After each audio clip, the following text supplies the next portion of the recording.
মানে আমার চিন্তাটা হচ্ছে অ্যাডভান্স কৃষি মানে হচ্ছে হয় আপনি মৌসুমের শুরুতে করেন অ্যাডভান্স, আর এক হচ্ছে মৌসুম শেষে একটু পরে করেন।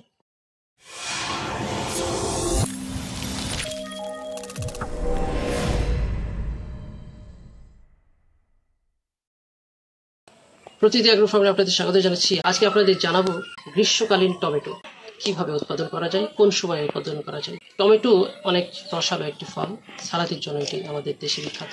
এর মধ্যে প্রচুর ভিটামিন রয়েছে, ভিটামিন সি থেকে অনেক ভিটামিন রয়েছে। তো এই টমেটোটা সাধারণত শীতকালীন একটি ফল।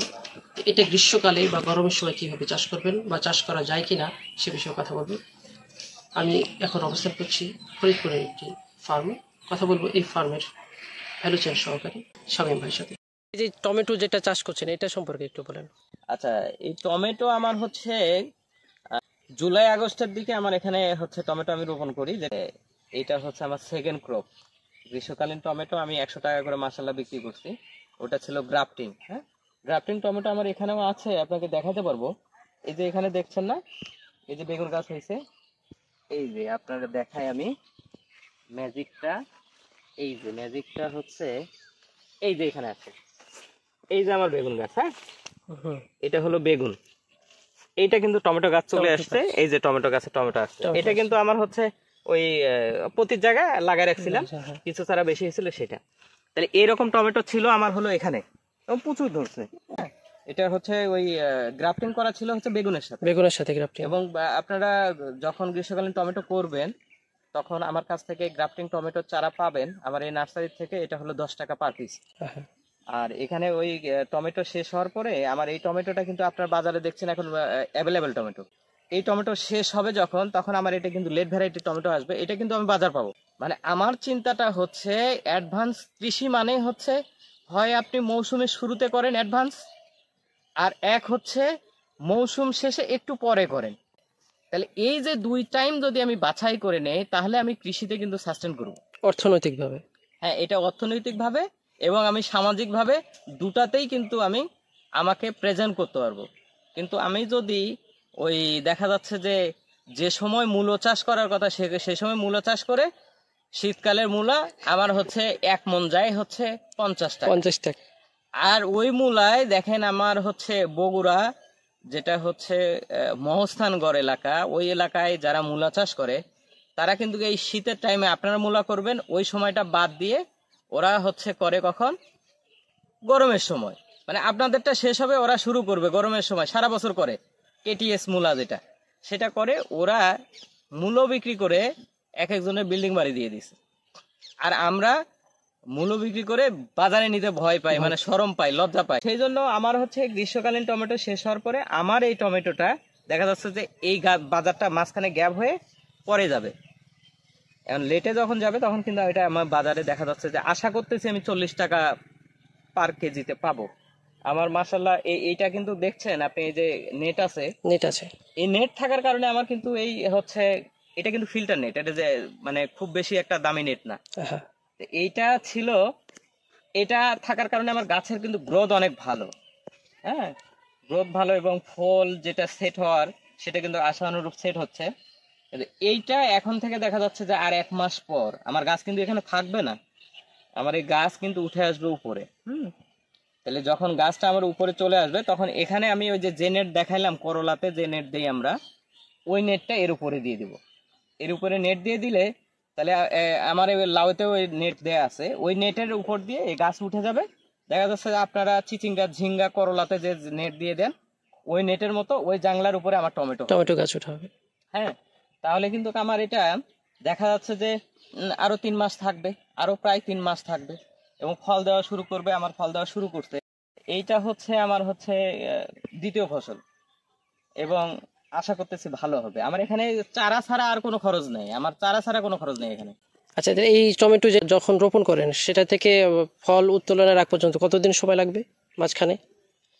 এটা যেটা রোপণ করছি, আচ্ছা এটা রোপণ করছি মানে 2 মাস হয়ে গেছে, 2 মাস হয়ে গেছে, ফল সেট হয়ে গেছে, মানে 3 মাসের মাথায় সে ফল দেওয়া শুরু করবে এবং এটা পরবর্তীতে হচ্ছে আরো 3 মাস আশা করতেছি থাকবে, আরো 3 মাস। এটা কি গ্রাফটিং?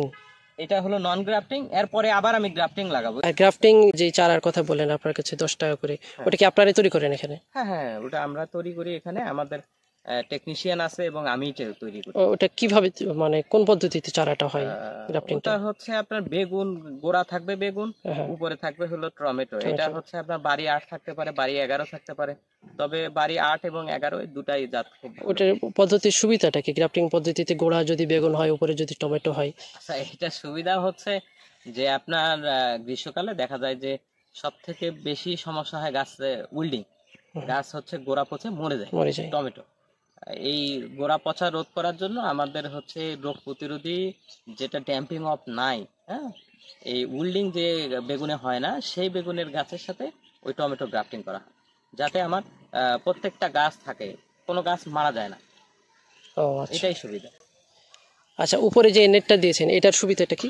আচ্ছা, এটার সুবিধা হচ্ছে দেখা যাচ্ছে যে যখন আপনার প্রখর রোদ হয়, সেই রোদটার থেকে কিন্তু আপনার হালকা একটু ছায়া দিবে। পাশাপাশি হচ্ছে এই টমেটোতে বিশেষ করে যেটা কাজ করছে সেটা হচ্ছে ঠান্ডা কুয়াশা, যেটা ঠান্ডা কুয়াশা, অতিরিক্ত কুয়াশাটা কিন্তু আমার এটা আটকায় দিবে। এবং চতুর্থ সাইড ফাঁকা থাকার কারণে কিছু কুয়াশা চলে যাবে, তার অতিরিক্তটা যদি আমার বাঁচাই দেয় তাহলে কিন্তু আমার ছত্রাকটা আসবে না।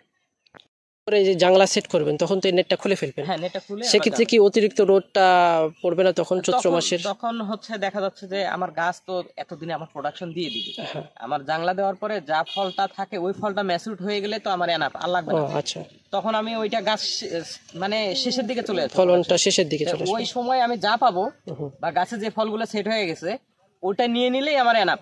তারপরে ধীরে ধীরে গাছ আপনার আয়ুষ্কাল শেষ হয়ে যাবে, গাছ ফল দেওয়া বন্ধ করে দিবে। আচ্ছা শামীম ভাই, আপনার এই টমেটো ক্ষেতের জমির পরিমাণ কতটুকু? এটা আমার আছে এই 15% মতো। এটাও তো এটা তো মালচিং? এটা তো মালচিং। আমার যা আছে মোটামুটি, আমরা তো হলো স্মার্ট কৃষক, কারণ আমাদের হচ্ছে প্যান্ট শার্ট পরা কৃষক, আমরা তো আসলে নিড়ানি দিতে পারি না। এই জন্য আমাদের যেটাতে সুবিধা হয়, এখন স্মার্ট কৃষিতে আসতে গেলে আপনাকে এই প্যান্ট শার্ট পরে আসতে হবে। নর্মাল যারা কৃষক তাদেরকে যদি আমরা যাই তাদের কাছে, তারা বলবে এটা কি, আমরা এতদিন থেকে করে আসতেছি, কিন্তু এখন আসতেছে, এখন মাঠেও আসতেছে, অনেকেই এগ্রি, অনেকে করতেছে। আমার একটা কৃষক আছে যিনি হচ্ছে প্রায় 40% হচ্ছে মালচিং দিয়ে, পলিফিল্ম দিয়ে মরিচ করেছেন, এবং আরো একটা কৃষক আছে উনি 30% মালচিং দিয়ে মরিচ করেছেন, এবং কিছু কৃষক আছে যারা বেগুন করতে চাইছে, ওরা চারার অর্ডার দিয়ে দিছে মালচিং দিয়ে করবেন। ওরা স্মার্ট চাষি এবং ওরা সরাসরি আমার সাথে সম্পৃক্ত, এবং আমার সাথে আসলে কথাবার্তা হয়, তাদেরকে পরামর্শ দিয়ে তাদের মাধ্যমে আসলে এই কৃষির যে বাস্তবায়ন করতেছি। আমাদের যে কৃষি, এই কৃষি কিন্তু এই পর্যায়ে চলে আসছে আমাদের এই স্মার্ট কৃষির জন্য। যারা তরুণ উদ্যোক্তা কৃষি তে যুক্ত হচ্ছেন, প্রজেক্ট করতেছেন, হ্যাঁ, আমাদের কৃষি এখন ফুড অ্যান্ড এগ্রিকালচার যে রিসার্চের যে অথরিটি আছে, এনারা যে গবেষণা করে দেখছেন, তাতে হচ্ছে আমাদের বাংলাদেশের মাটি প্রায় 70% হচ্ছে চাষযোগ্য। হ্যাঁ, 70% চাষযোগ্য। আমরা যাই করি, আমাদের জমি সোনার বাংলাদেশে সোনা ফলানোর মতো জমি। তো এখানে আমরা এখন চতুর্থ যে কৃষি বিপ্লব, তার মধ্যে আমরা অন্তর্গত হচ্ছি। আমাদের চতুর্থ কৃষি বিপ্লবের কাজটাই হবে হচ্ছে আপনার এই টেকনোলজি বান্ধব, যেটা হচ্ছে মেশিনারিজ, রোবট দিয়ে ধান কাটবে, আপনার মেশিন দিয়ে ধান কাটবে, আপনার রাইস প্লাস প্লান্টার যেটা আছে, মানে চারা রোপণ যে যন্ত্র বাংলায়, তো এইটা দিয়ে আমরা হচ্ছে এখন ধান লাগাচ্ছি, এবং আমরা হচ্ছে কম্বাইন হারভেস্টার দিয়ে ধান কাটতেছি, ঝাড়াই করতেছি, মাড়াই করে বস্তাবন্দি করছি। এইটা হচ্ছে আমাদের চতুর্থ যে কৃষি বিপ্লব আসতেছে তার আভাস। আমরা এই ভেজিটেবলেও কিন্তু আমাদের ওই অবস্থানে আসবে।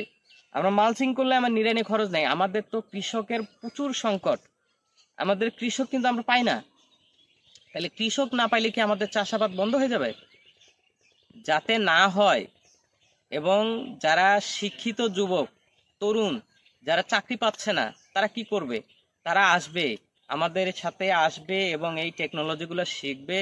শেখার পরে তারা আস্তে আস্তে এই কৃষিতে তারা কর্মসংস্থানের সুযোগ করবে তার নিজের এবং আরো 2-4 জনের নিয়ে তারা কিন্তু কাজ করবে, তারা কিন্তু কর্মসংস্থান ক্রিয়েট করবে। যখন ক্রিয়েট করবে তখন আমাদের এই যে বাস্তবতা সেটা কিন্তু আমরা আবার কৃষি বান্ধবে ফিরে আসব।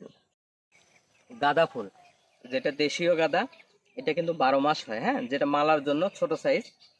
এটা দেখা যায় যে 25 পয়সা থেকে 1 টাকা পর্যন্ত বিক্রি হয় প্রত্যেকটা ফুল। এই ফুলটা আমার হচ্ছে টমেটোর সাথে কেন, আমার হচ্ছে টমেটোর সাথে এই ফুলটা রাখার কারণ হচ্ছে, আপনারা কখনো দেখেন নাই যে গাঁদা ফুলে কখনো পোকা লাগছে? কারণ এই গাছটা হচ্ছে বিতৃষ্ণা, মানে পোকার জন্য সে ওখানে বসতেই পারে না, এত তিতা। পোকা কিন্তু ওকে দেখলে ভয় পালাই যায়। এই গাঁদা ফুল, তারপরে তুলসী পাতা, নিম পাতা, হ্যাঁ, এই জিনিসগুলা কিন্তু পোকা আক্রমণ করে না। তাহলে এইটা যখন আমি রাখছি, বিশেষ করে আমাদের এফিড, জেসিড এবং জাপ পোকা, এই পোকা কিন্তু আমার এখানে কিন্তু দেখা যাচ্ছে যে অটোমেটিক কিছু বিতাড়িত হয়ে অন্য কোথাও চলে যাবে। এবং আর একটা জিনিসকে দাওয়াত দিব আমি, সেটা হচ্ছে এই গাঁদা ফুল যদি আমার লাইনে আছে, তাহলে মৌমাছি একটা কিন্তু উপকারী অনেক বড় একটা প্রাণী। অনেকেই বলেছেন যে পৃথিবীতে একটা প্রাণী যদি না থাকে তাহলে মানুষ দুর্ভিক্ষের মধ্যে পড়বে, সেটাই হলো মৌমাছি। কারণ মৌমাছি যদি পলিনেশন না করে কিন্তু পরাগায়ন হবে না, আর পরাগায়ন যদি না হয় তাহলে কিন্তু আমি ফল পাবো না, এবং ফল না পাইলে আমি কি করব, খেতে পারবো না। তাহলে অটোমেটিক দুর্ভিক্ষ আমার শুরু হয়ে যাবে। এই ফুলটার কারণে আমার মৌমাছি কিন্তু রঙিন ফুলের দিকে বেশি আকৃষ্ট হয়। এই কারণে আমার এই ফুলটা যেটা হচ্ছে মৌমাছিকে আকৃষ্ট করে নিয়ে আসবে, এবং ও যখন আসবে, যখন টমেটো দেখবে, তখন কিন্তু আমার টমেটোর ভিতরে পলিনেশন হবে, তখন কিন্তু আমার প্রোডাকশন বেড়ে যাবে। একটু ক্ষেত থেকে আপনি কি পরিমাণ লাভের আশা করছেন? এটা তো ফল ছেদ হয়ে গেছে, আনুমানিক 15% জমি, তো জমি যেহেতু কম, এখানে প্রোডাকশনটা দেখা যাচ্ছে যে তাও 70,000 হতে পারে, আশা করতেছি, দেখা যাক কি হয়। 15 শতকে প্রায় 70,000। হ্যাঁ, হবে আর কি। তো ঠিক আছে, ধন্যবাদ শামীম ভাই আপনাকে। ওকে, থ্যাংক ইউ।